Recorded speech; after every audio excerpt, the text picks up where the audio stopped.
Hello and welcome to I24 News Sports Weekend Edition with some of the best stories we had in our magazine this past week. We begin in France, where the race at the top of the local football league is a close and entertaining one. But that is not the only thing French football fans were worried about these past few days. There was something even more important happening. The mascot of Euro 2016 finally has a name. What is the mascot called? And when did this mascot tradition begin? Lise Barnbaum and Michael Friedman with the answers.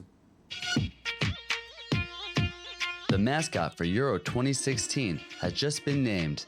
Between the choice of Golix, Dribblu, or Super Victor, internet users made their voice heard and picked Super Victor as the name of the mascot that will be the representative at the upcoming competition in France. Before Super Victor, dozens of mascots have been featured throughout history, with a more or less happy feel. Friendly creatures that are meant to embody major sporting events for dozens of years. The first World Cup mascot was at the 1966 World Cup in England and was one of the first mascots to be associated with a major sporting competition. World Cup Willie is a lion, a typical symbol of the United Kingdom, wearing a Union flag jersey. Since then, every World Cup has its own mascot, which is mainly oriented to kids, and they market it to be sold as a playful doll, magnet, or even keychain. Juanito was a little boy wearing a Mexican sombrero at the 1970 World Cup in Mexico. And then, the five fuwas, used during the Beijing Olympic in 2008, to Fuleco Armadillo, which ignited the last World Cup in Brazil. These icons display the characteristics of their country of origin. Futix was the mascot the last time France hosted a big international event. He was the emblem of the 1998 World Cup, and he inspired the media. The blue rooster is the symbol of success, but also seen by many as a symbol of those who are not a true football lover. The mascots also reflect the evolution of society. In 2010, Wenlock and Mendeville were presented to the public in London. One was dedicated to the Olympic Summer Games, while the other was devoted to the Paralympic Games.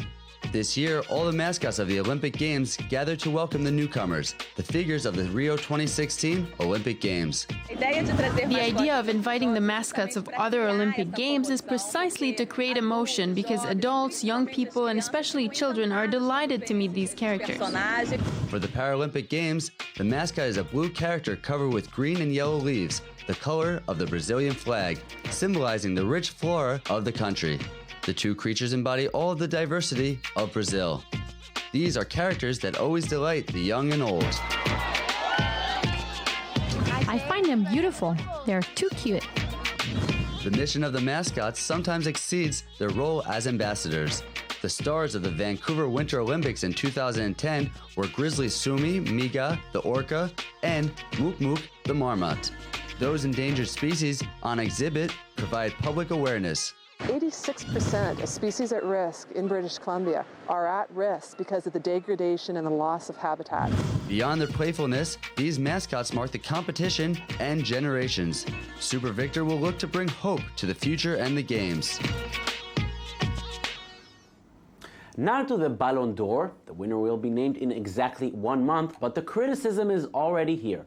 There was a time when you could find different players winning the prestigious trophy, very far from what we see today, in which has become a two-man show. The question is this two-man show interesting anymore? Michael Friedman and Danny Swibel with the story.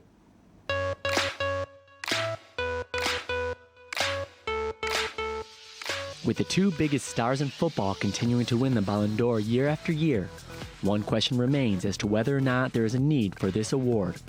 While this trophy was originally created by the weekly magazine France Football to vote for the best European player of the year, many believe this prize suffered a change for the worse since FIFA took charge. In the past, journalists had a specific criteria of characteristics, but today it appears favoritism holds the final card. Coaches around the league such as Mourinho have criticized the Ballon d'Or. There once was a time when footballers played for the patch on their jersey rather than the name on their back. These sorts of public spats are exactly what the Chelsea manager tries to avoid. This kind of trophy, the Ballon d'Or, is not good for football. This is why I don't care about it. Sometimes it looks like we are looking for stars. We are looking for some people to be more important than others. Many others around the football world have also criticized the Ballon d'Or.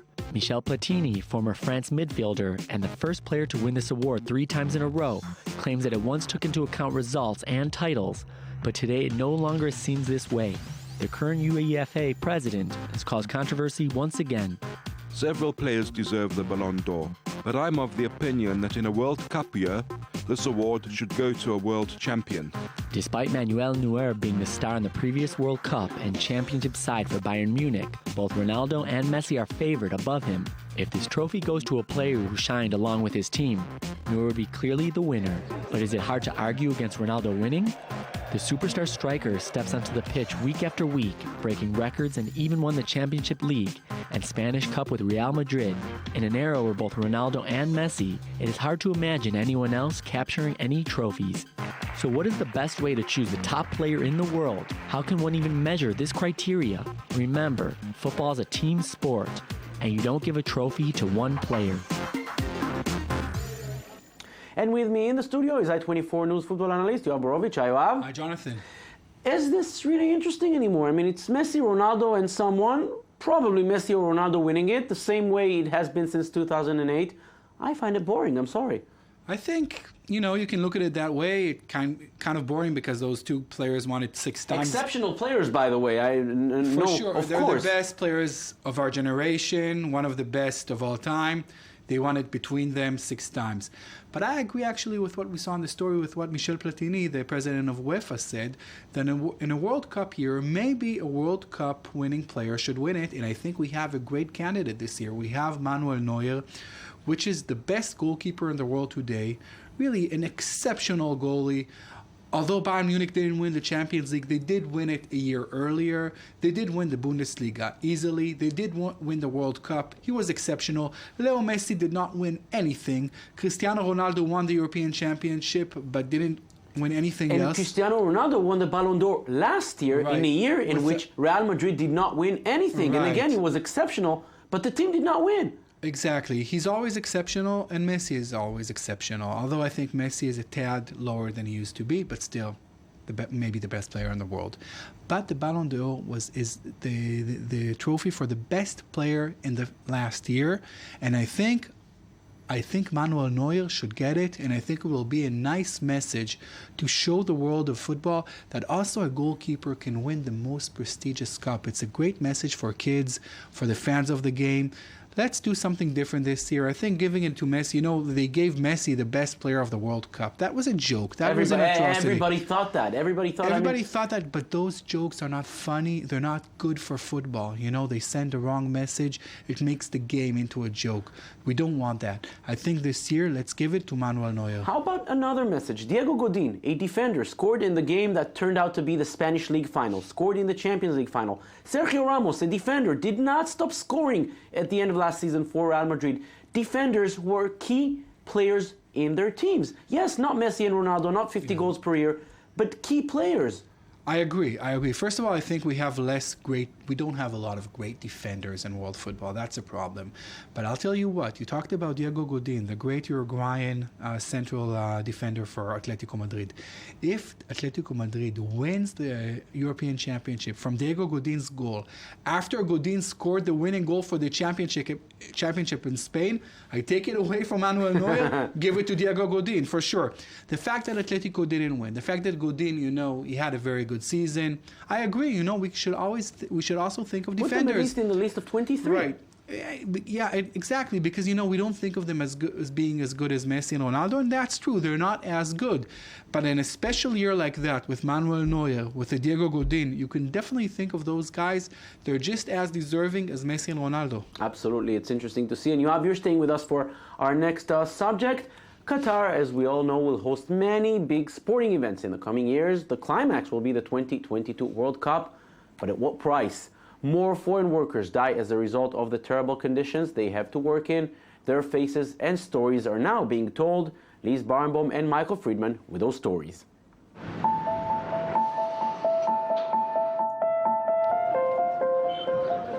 Wages paid several months late, problems on construction sites, workers killed, and unhealthy housing. These are just many of the problems leading up to the 2022 World Cup in Qatar. And migrants are unfortunately forced to deal with it. I had to feed my family. I needed money, so I struggled for 2.5 years. During this time, I sometimes felt like I was going to rot and die there. Amnesty International regularly alert the Qatari authorities on poor working conditions for employees. We have identified many cases of poor quality accommodation, also unsafe working conditions in some cases. We've identified the whole issue of non-renewal of identity cards as a big problem. The Emirates has promised changes in its labor laws in the months to come. Steps have now already been taken to reduce the 72-hour delay for an exit visa, and those employers who refuse visas will be forced to pay a fine. The construction of good quality housing was also reported, but human rights defense associations are not fooled. They have to work 18 to 19 hours a day, have no food and adequate housing. Sometimes they do not have housing when it is part of their contract. Therefore, their health deteriorates. Since work began, dozens of Nepali workers have been killed on construction sites in conditions of slavery. Last February, India denounced the death of 450 of these nationals, a situation which FIFA feels responsible. We have part of responsibility, but we cannot interfere in the workers' unions, workers' rights. But what we can do is to use the football and to help to solve this problem. To improve its image, the Emirates even organized a football competition reserved for labor migrants. This was one way to diffuse the criticism that Qatar is the subject. We care about the manpower or laborers because they will build the stadiums and facilities. And also we want to send a message to people outside Qatar through the laborers or manpower. We are happy here and we love Qatar. Today, two architects decided to pay tribute to the dead workers on construction sites. They have imagined the project called Qatar World Cup Memorial, a scalable tower made of concrete modules, each representing a deceased worker. As the number of workers increase, the greater the tower rises. This building offers Nepali families, Indian and other nationalities, a distant place under the Qatar skyscraper. 4,000 people could die by the opening match, and the tower may even reach 1.5 kilometers in height. I'm sure Qatar will put on a great show. I'm sure they will. Is the cost worth it? Not when there's dead people, obviously. We're talking hundreds of people. Probably it's not just the World Cup. There are a lot of projects, a lot of building projects going on in Qatar. Those people are not getting the decent treatment. Probably it's been improving since the awareness, the worldwide awareness. The Qatari people are more careful about those things, but still, there's a problem when having those huge events because you need a lot of manpower, you need a lot of cheap manpower. The treatment that those people are getting is not good enough. And you're asking yourself questions, very important questions of human rights. Also when we had the Olympic Games in Beijing in 2008, we know of human rights violations that were linked to the Olympics. Families, thousands of families evicted from their homes. And you ask yourself, where does it stop? Where should we say stop? We don't want it. If this is a price, we don't want to watch this event. We don't want to be part of it. And I think the organizing committees and bodies should really ask themselves, what's the price? And the way it's designed today with those mega events, there is no way you can control it. And it seems like Qatar is getting more and more mega events. I mean, this criticism about Qatar has been going on for 2 or 3 years, ever since they got the IAAF World Championship, rumors of the 2024 Summer Olympics. So there's rumors, but they get more events, and we know exactly who's going to pay the price for these events. Exactly, because people are sellouts. People will sell out for money. And I'm talking European people, American people, all over the world. If you got the money, you get a lot of breaks. If you put up the money and you hosting those huge events and you're sponsoring it, we know of other things. We know of briberies. We're talking a lot of dirty money also, and eventually also blood money. And it's just very sad, but truly, Jonathan, I think not enough people in the world actually care. And we're going to see more and more of those, cases. and just hopefully less people will die. But I don't think there's a good way to actually monitor this thing and to control it. We heard Sepp Blatter say we have a responsibility. Should we expect something from FIFA, IIF, IAAF, IOC? We can expect some PR moves. You know, FIFA will do a PR move. You know, you saw this tournament, UAE, for migrant workers. But really, we're talking here billions of dollars. We're talking thousands and thousands of people. We're building those huge, it's not just stadiums, like dozens of stadiums. So much infrastructure. It's the roads, Absolutely. the infrastructure. No way to really know what's happening there. And what's happening is not nice. Terrible. We'll continue to follow it. Yoav Borovich, thank you very much. Thank you. And that's it for this weekend edition. Thank you for watching. Enjoy the rest of your weekend. Bye-bye.